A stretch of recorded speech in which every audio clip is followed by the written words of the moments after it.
I prepare to go to Coimbatore. Kasturi Srinivasan's Climbing the Coconut Tree, from which this passage is taken, starts with a quotation. How far can you support a man climbing a coconut tree?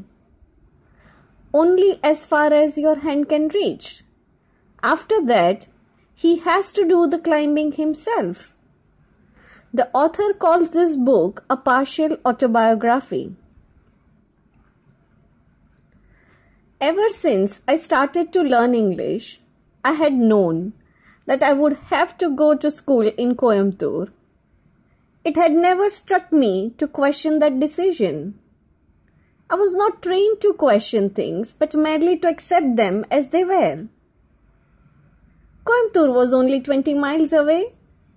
My father would be coming at least once a month, and I would spend the holidays in the village. And my aunt would be there to look after me. Yet I was miserable. My whole world was circumscribed within the limits of the village. The occasional tours in the outer world were excursions into the unknown. I was glad to return to the safety and security of my own world. To leave such a world was a great sorrow. To leave all my friends and my old haunts behind. I wondered if they would still be the same when I come back.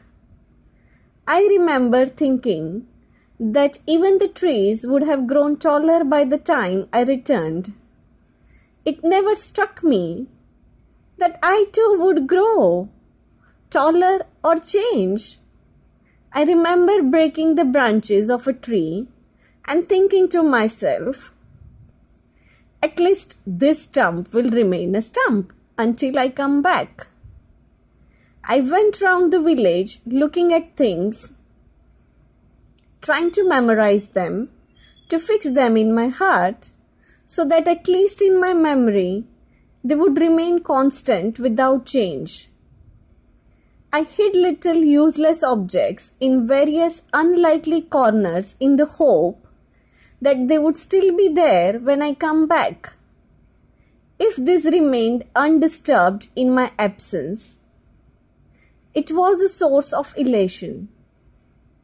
My mother was my only informant on these matters, and when I asked her once about an old notebook, she replied without understanding, "It must have been thrown away when we did the annual cleaning a few months ago." How careless could people be? An auspicious day was chosen for my departure, and during the last few days, everything naturally revolved around me. My mother made my favorite dishes.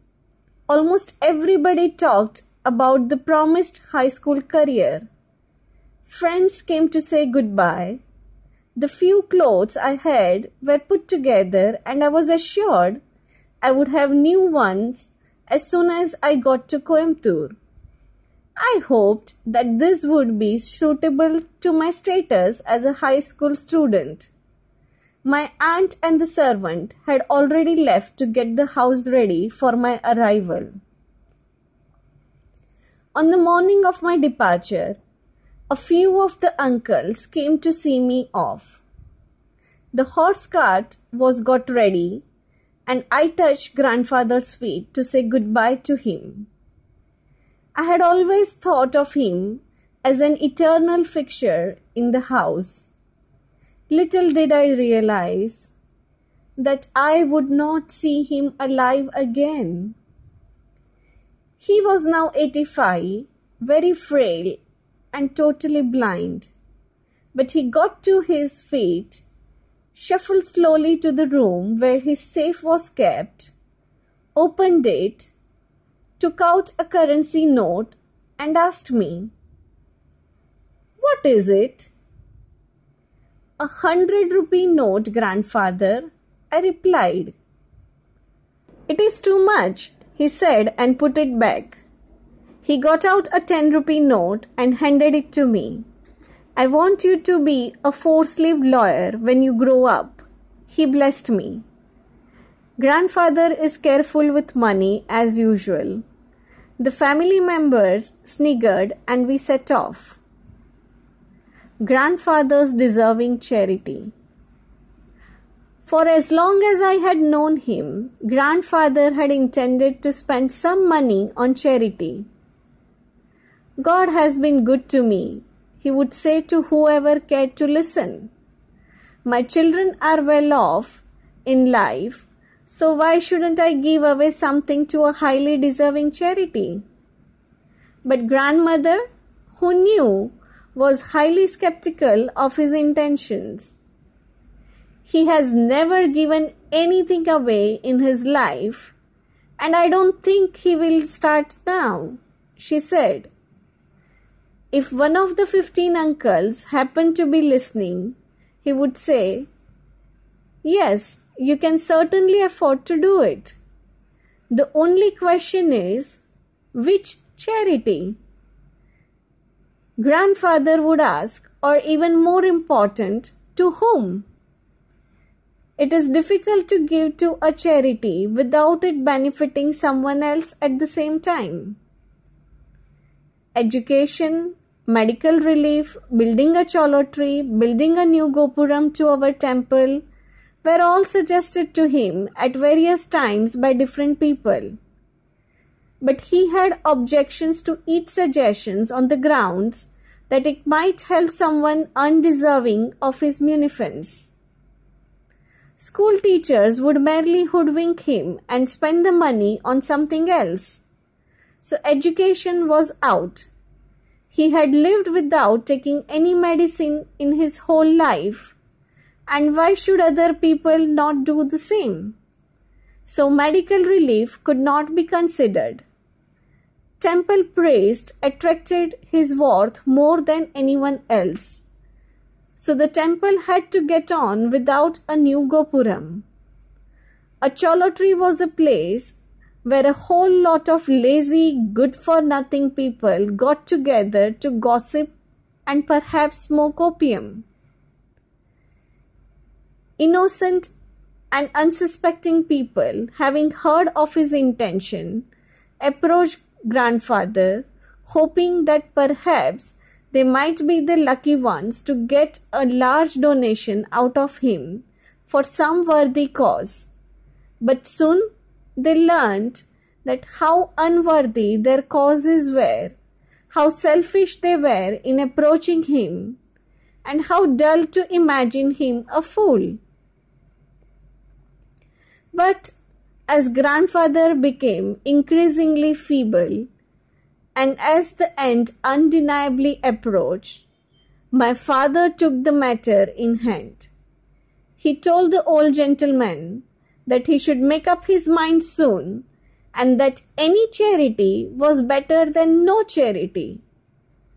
Grandfather confessed, "I have never hesitated to take decision in my life, but this decision I find impossible. You had better do something after I am gone." One of the things that was obligatory for a prosperous Hindu was Godan, the gift of a cow to a holy Brahmin before his final departure from this world. It was supposed to ensure smooth passage into heaven for the donor, and grandfather was persuaded somewhat reluctantly to perform at least this charity. On the day of the ceremony, when all the preliminaries were completed, he wanted to know how much milk the cow was likely to give. On being told, he said, "That is too much. I don't need that much milk. Neither does this Brahmin. Couldn't you find something a little less expensive?" When finally he agreed to give away the cow, instead of meekly receiving the blessing from the Brahmin, he admonished him, "Look after the cow properly, Swami. Don't forget that this cow has to take care of you in this world and me in the next." When he died, there was a large amount of money in the safe as well as a note asking my father to spend it on a charity, which I have been unable to do.